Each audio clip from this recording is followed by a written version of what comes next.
Gaya ng pangako ko, araw-araw kitang aalagaan. Araw-araw kong lilinisin yung mga sugat mo hanggang sa umilom at maging okay ka na. Hanggang sa maging kaya mo na. Alam ko kasi sa ngayon, talagang masigit na kailangan mo ang tulong at gabay ko. Yung mga ginagawa ko nga ngayon, alam kong mas ma-appreciate mo to kapag ka 100% fully recovery ka na. Dahil alam kong mas iniinda mo yung mga sugat, yung kirot dyan sa ulo mo. Ramdam ko kahit di ka magsalita. Kahit na may gamot, alam kong sumasakit pa rin yan. Pero wag kang mag-alala, nandito lang ako. Konting tiis na lang, mahal. Napagdaanan mo nga yung mas mahirap dyan. Kaya alam kong mas kakayanin mo yan. Oo nga pala mga idol, ako nga pala si Marvin. Lumaki lang sa simpleng buhay, pero kagaya ng iba, may pangarap din ako. Pangarap kong yumaman para sa pamilya ko. At syempre, pangarap ko rin yumaman para naman makatulong din sa iba. Dahil yung hirap ng buhay, sobrang ranas ko. Kaya kung papala rin, gusto ko rin makatulong sa iba dahil ramdam ko rin yung feeling ng walang wala. Anyways mga idol, welcome sa video ko. Siya na nga pala kung ito yung mga napapanood, yung pag-aalaga sa asawa ko, sa anak ko, sa pamilya ko. Medyo nahihirapan din kasi akong gumawa ng content. Itong mga ginagawa ko, hindi ako nahihirapan. Bukod kasi sa naalagaan ko na yung pamilya ko, gusto ko rin ipagmalaki na kahit mahirap ang buhay, na kahit anong pagsubok ang dumaan sa atin, meron laging pag-asa. Lalo na kung buo yung pagtitiwala at pananalig mo sa ating Panginoon. Totoo naman kasi mga idol, no, mahirap mag-isip ng content. Bilang isang content creator, pag-iisipan mo ng maraming beses talaga yung mga video na i-upload mo. Pero sa mga ganitong video nga, hindi ako nahihirapan. Siguro naman kahit sino, kayang-kaya to. Hindi man ako makagawa ng mga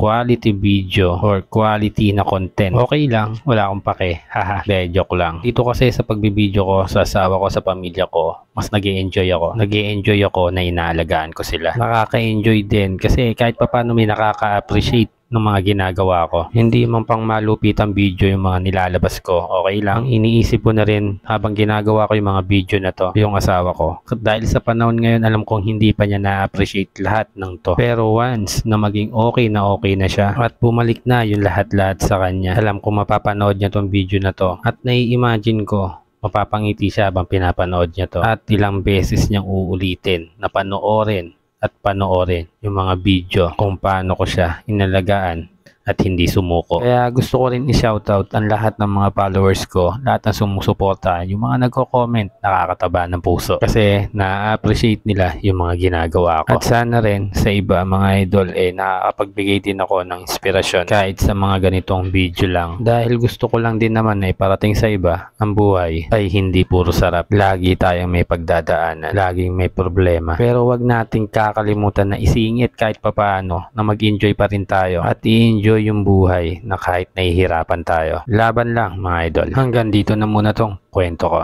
Salamat sa panonood mga idol.